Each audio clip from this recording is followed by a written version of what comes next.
Well, it's been a couple days since I did a little hockey talkie.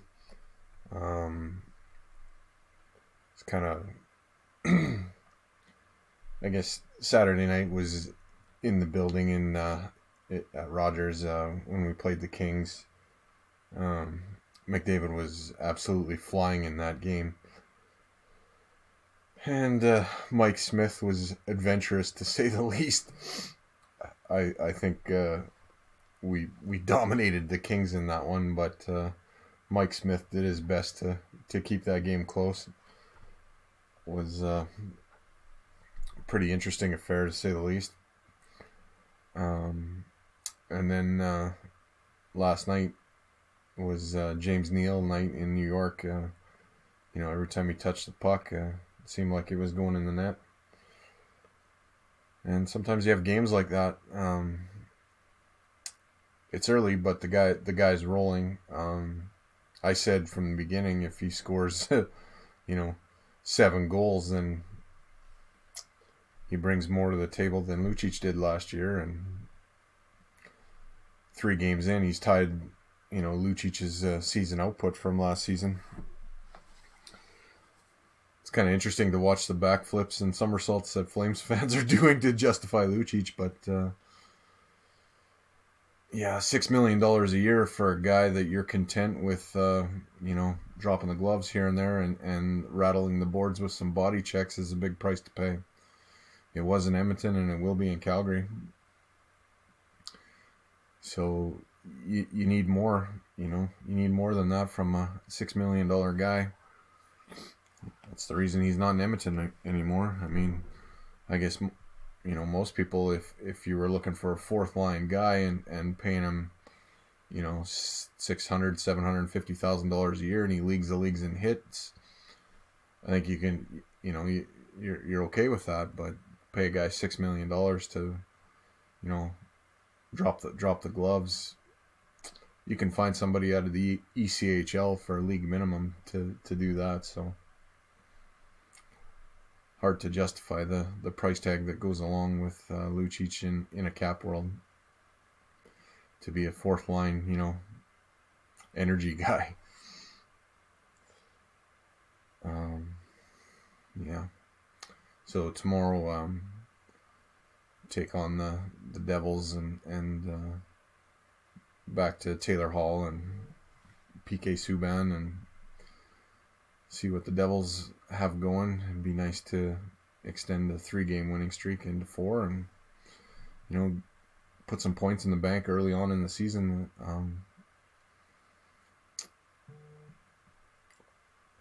I kind of like what I'm seeing from this team.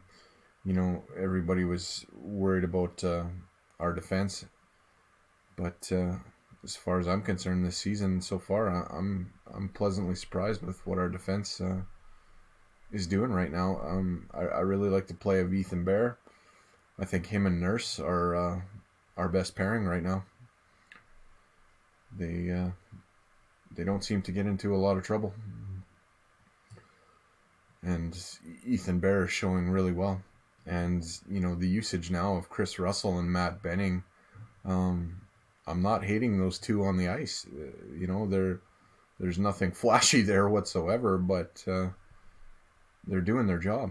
And as long as that keeps going, I think we'll be in games. Pushing to try to win them rather than chasing games.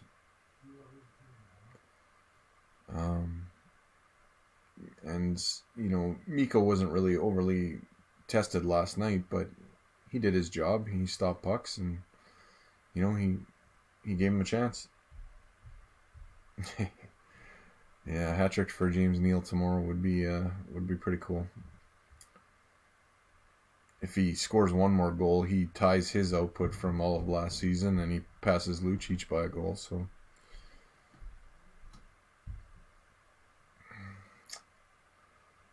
I think Jamie McLennan said this morning on 1260 that we're a fast team now, and that's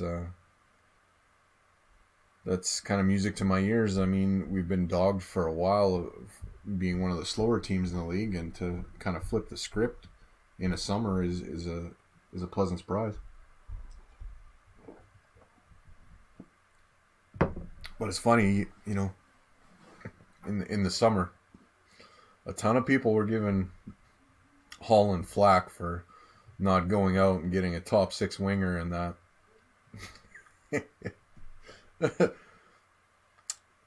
James Neal's that guy. He was that guy all along, and so he did that. And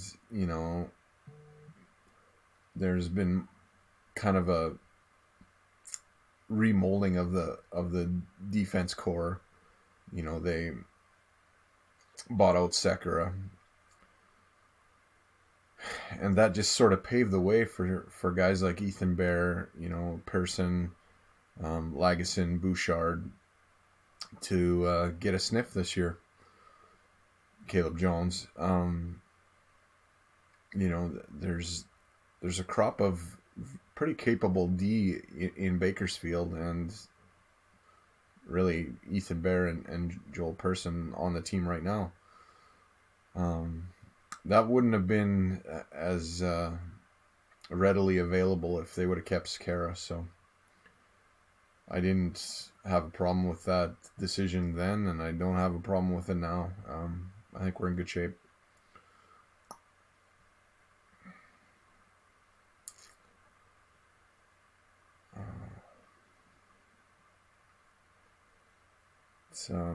It's not a bad time to be an Oilers fan right now. I know it's early, but it's better to be 3-0 than 0-3.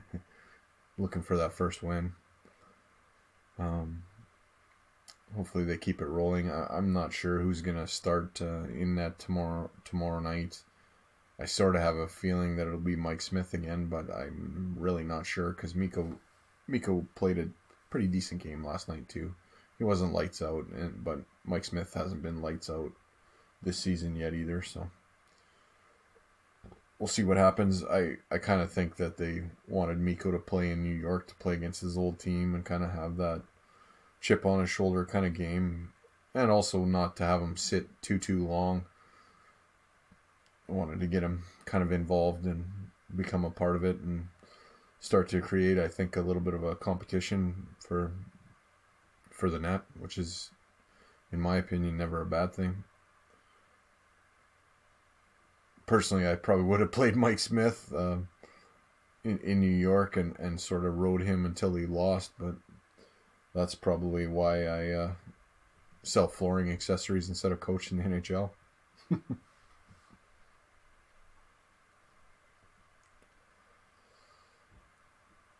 Yeah, I don't know. I don't know if it's Mikko or Mike Smith. We'll see tomorrow. See what old Dave has up his sleeve.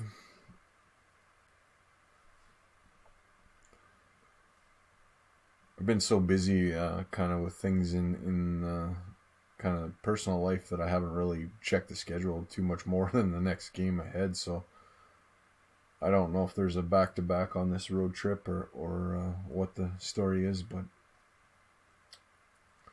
all I know is it's New Jersey tomorrow. Yeah, actually, I'm lying because I think Saturday is a matinee game against the Rangers on Saturday. But okay. And who's the last game of the trip?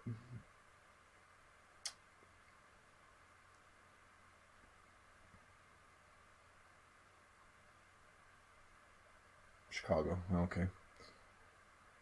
Chicago on Monday.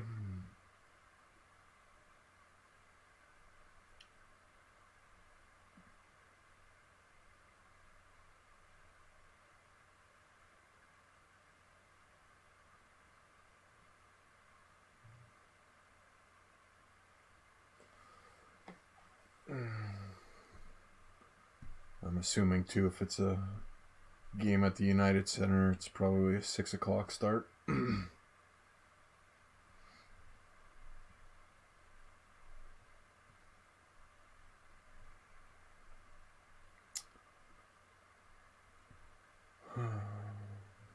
Terrible host. I don't know my shit. And I'm not chugging beers tonight. Oh.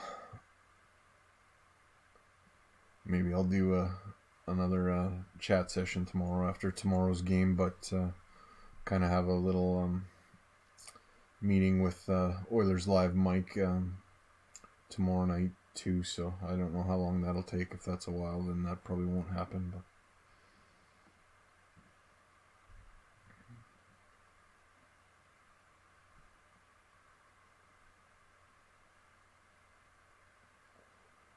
well, I think you always want a competition. I don't think you want a controversy.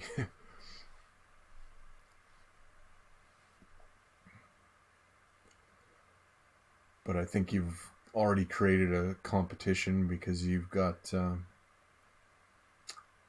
you know, Mikko's kind of the foreign change. You need to battle to have the net. So I think there's definitely a competition there, but I don't think it's a controversy. I don't think guys are pros. I think they, if they can't handle being pushed, I'd suggest that they're not all that professional.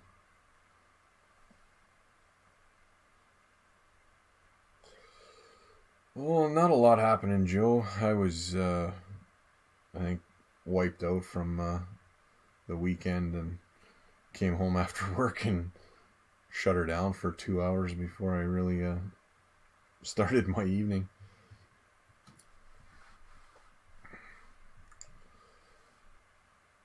Oh.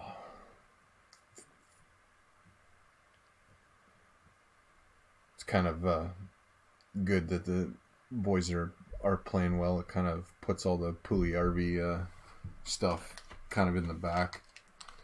I was kind of getting sick of hearing about all that every day.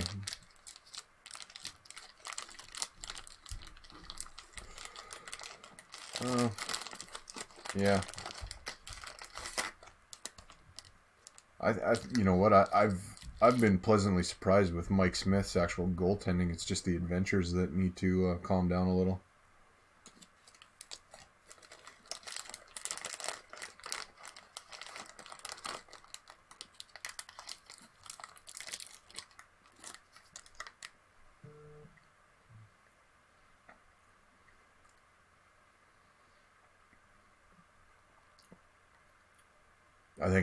I think so far too the defense in front of the goalies has been solid. So neither goalie has really had to see a ton of grade A chances. And yeah, I'm eating a couple Reese's peanut butter cups. Guilty pleasure.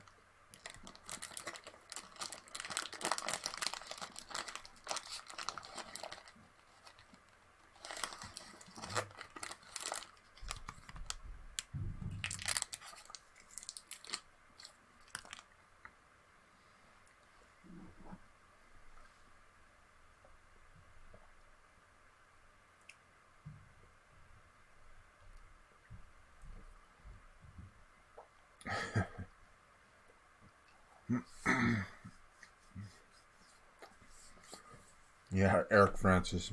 I'll just finish this and I'll go on a little rant about that.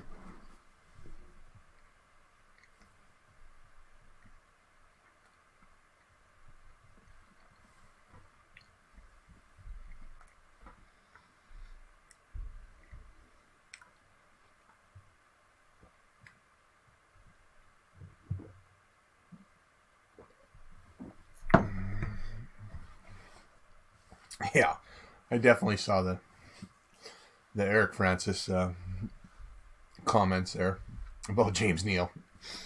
I found it fucking hilarious that he's talking about James Neal being slow and then immediately segues into fucking talking about how great Lucic is.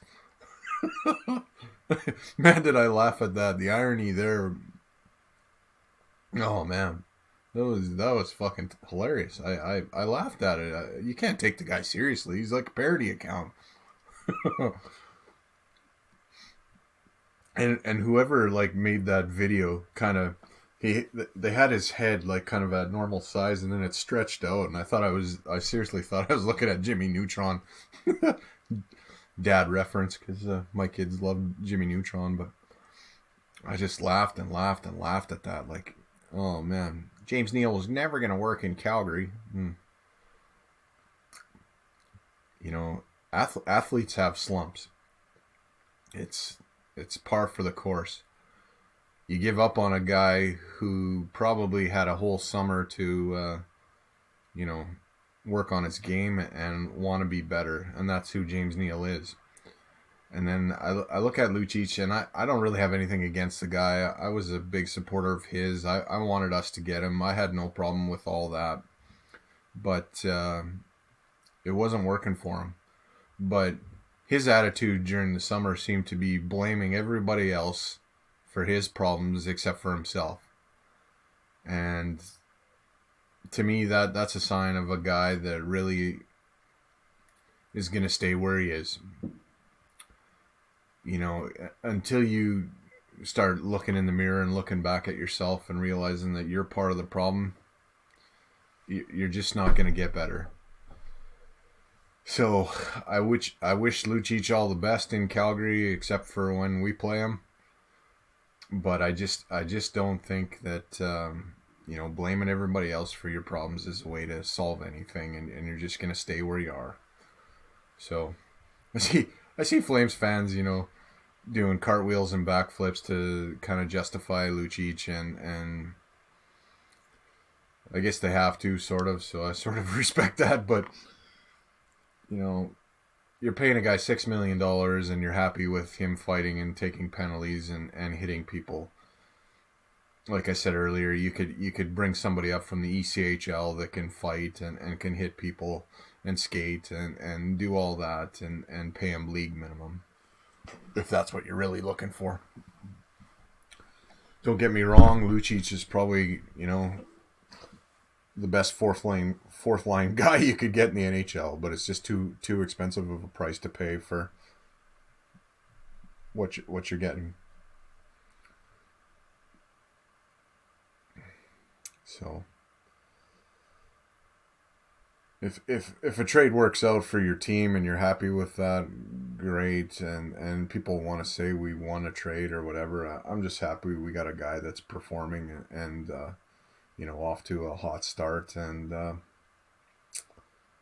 suck it, Calgary. You can, if you like what you got, that's great. I'm happy for you, but I am not sad that, you know, our team has transitioned into more of a offensive. You know, it's I guess probably a little early to call it a juggernaut, but just more offensively minded, you know, more weapons, a deeper attack. And, you know, Calgary wants to say that they got beat up by Colorado, which I think it has an element of truth to it. But if you really think that bringing in one guy is really going to shift your team into having team toughness, I think you're mistaken. Like, Edmonton could afford to lose Lucic because they got guys like Nurse, Jujhar Khaira, Cassian. You know, there's a few bodies on that team that, you know, have kind of a tough physical, won't back down kind of attitude. So you can afford to lose Lucic when you already have that sort of cast of characters that can get into shit and get out of shit. So Matthew Tkachuk is now 7 feet tall and bulletproof because Lucic is there. Well, what happens when Lucic is in the penalty box, you know?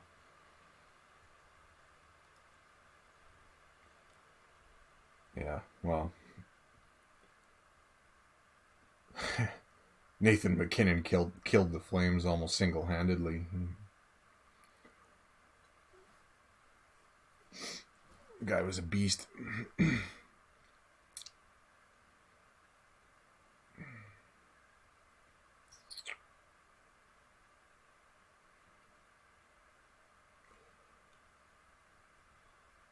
Well, I mean, Colorado played a physical style, but they also had pace to their game. I mean, it wasn't all grit and punishment. A lot of it was they skated Calgary into the ground. It's easier to body check somebody too when you can catch them.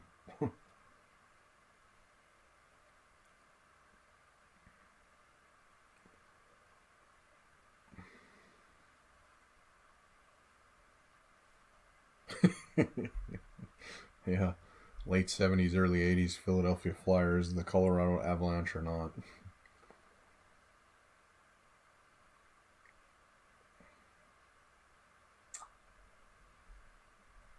They were wearing Cooperalls and they hurt us.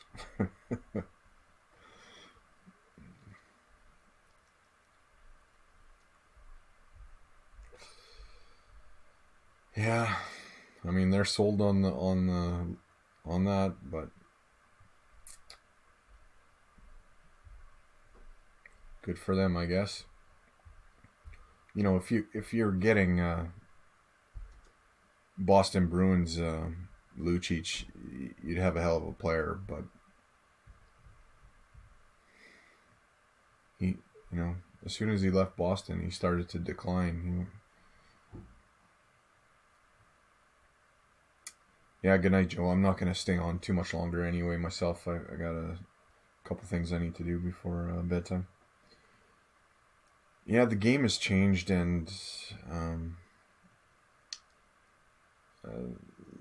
Lucic is getting older, and you know, with that, sometimes comes a loss of your foot speed. You know, for me, I think a lot of his problems are mental. I don't think it's as much physical, but you know, you get into an epic slump, and it's hard it's hard to get out, and you start beating yourself up, and you know, every time you have the puck on your stick, you want to get rid of it. It becomes a grenade, and I saw that a lot with Lucic. He used to be a really good passer, and that's kind of eluded him.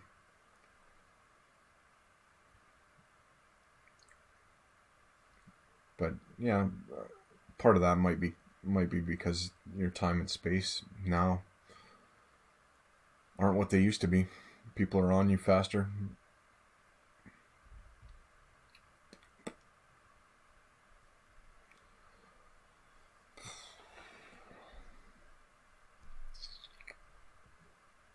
How good has Ethan Bear been though? That guy's really impressing me with some of the things that he does. And you know what? It seems like he's actually better um, with NHL players than he was with kind of the AHL guys at his peer level. Because I was at, well, earlier, you know, in before preseason, I was at kind of the prospect scrimmage and um, some of their practices and stuff. And Bouchard, the one day, was head and shoulders above everybody else, but Bear was steady, and Bear was paired with him the day that Bouchard had 4 points, I think 2 goals and 2 assists, and Bear was steady. He's got an NHL build to him. Like, he's not the tallest guy in the world, but he is built like an absolute coke machine. He's thick boy. He's really, really sturdy. So it's kind of cool that you've got him and Nurse paired together. Nurse is kind of the tall, a little bit more slender. I mean, he definitely can handle himself, but thoroughbred kind of guy. And Ethan can skate too, but Ethan's just thick, and you know, and they both can skate. Ethan makes some pretty heads up passes, and I've really liked watching that pair together. I think far and away they're our best pairing right now. Not taking anything away from Clefbaum, but I think Bear is so much better than Person. You know, that it just makes their unit stand out.